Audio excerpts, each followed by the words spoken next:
G'day guys, how you doing? It's the Kiwi here with another video about being a man and going your own way.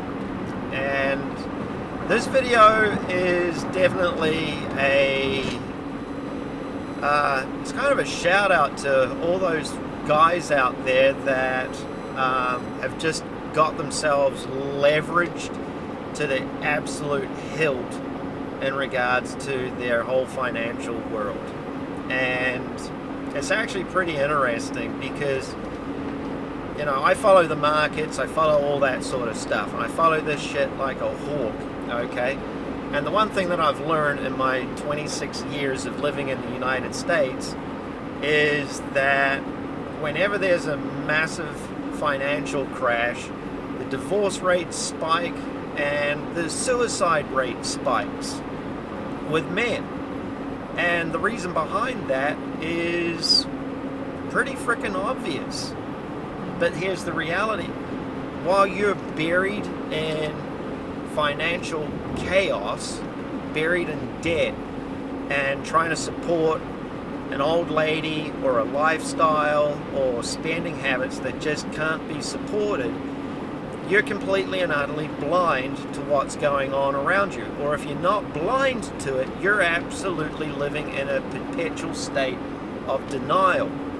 And the reality of the situation is that when there's a massive market crash, you lose everything.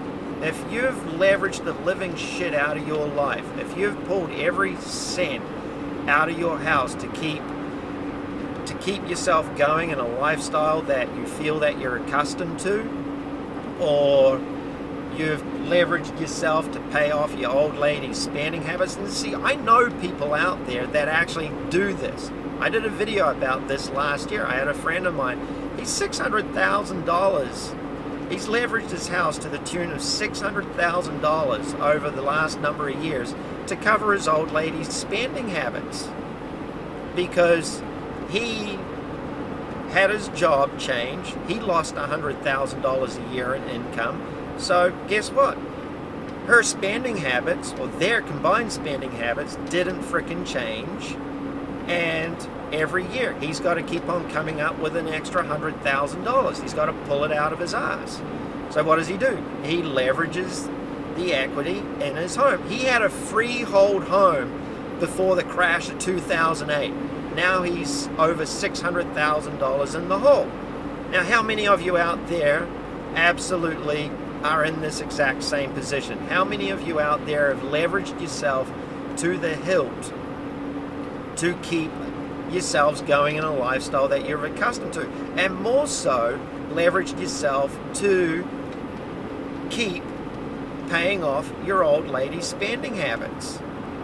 I mean, seriously, ask yourself this. You see, last week I was reading some statistics in regards to the banking industry, in regards to the debt that people hold, all that sort of stuff. And in 2018, just in this last year, more people took the cash out option on their homes than ever before in the history of refinancing homes. More people have taken the cash out options on their homes before the financial market crash in 2008. And it's to the tune, just last year alone, it was to the tune of $15 billion. Okay? So what does that tell a guy like me? It tells me that people are living beyond their means. Or if they're not living beyond their means, they're living a lifestyle that they think that they deserve. They're literally utilizing their home as a bank account, which is one of the most moronic things anybody could ever possibly do. Because what's going to happen is when the market tanks, the first person that's going to be held accountable for all the misery that the wife is going to be experiencing is you. Yes, you.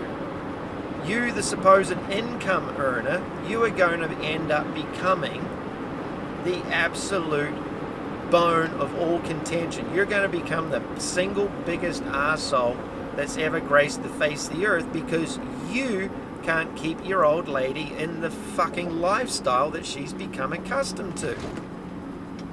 Seriously, how many of you, when you refinanced your homes and pulled the cash out, the equity, the cash equity out of your homes, how many of you went on some sort of vacation? How many of you spent money on stuff to, you know, keep yourselves up with the Joneses, to keep up with the Joneses? Not realizing that the Joneses down the street have done the same stupid goddamn thing, but you're not smart enough to figure that the fuck out, are you? How many of...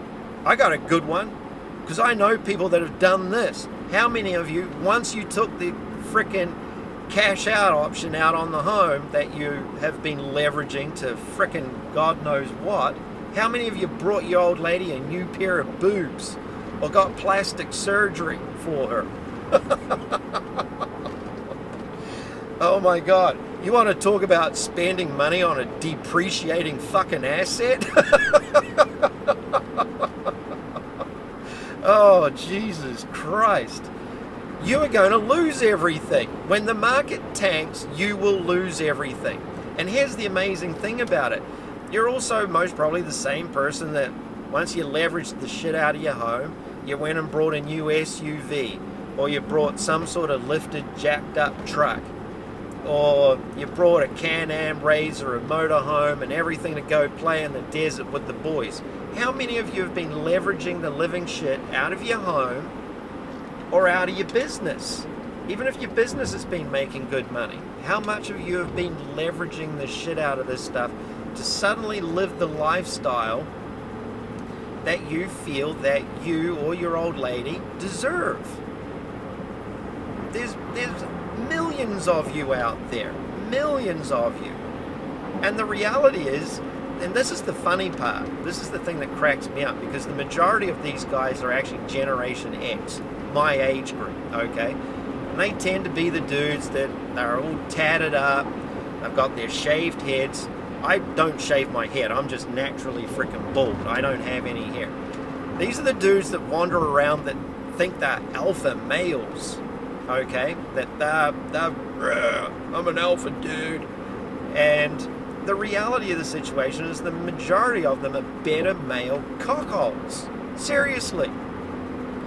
If you don't have the sack to stand up to your old lady and tell you, bitch, we ain't spending money on that shit.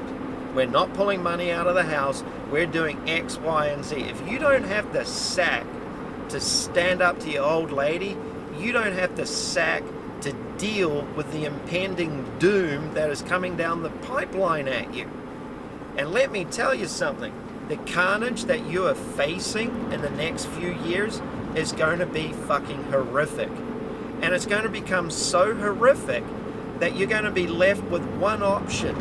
And that option is you're going to go to your gun collection, you're going to pull out your Glock, your Gucci Glock, your tactical fucking whatever, and you're going to blow your bloody brains out.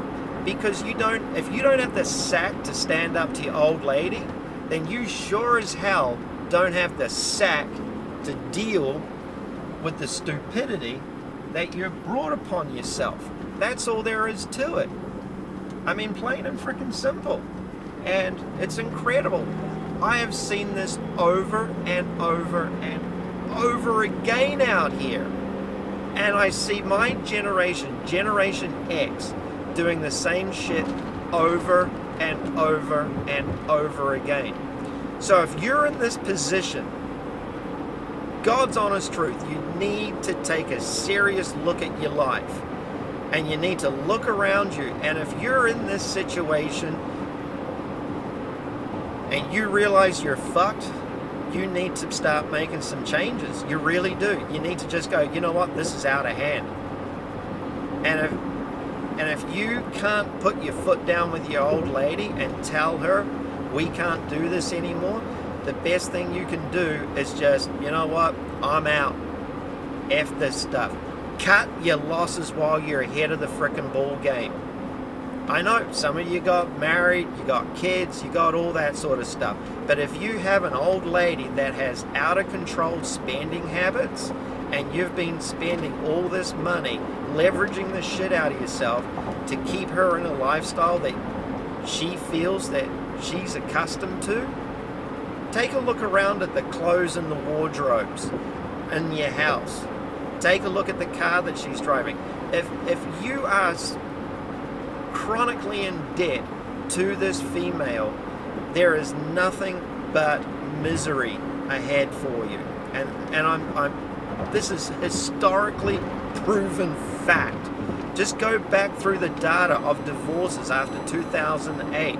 Look at the data on suicide rates after 2008. Look at all the data and the age group of these men that have been committing suicide. The majority of them are our age group. It's slowly moved forward now to the men that are in their 50s.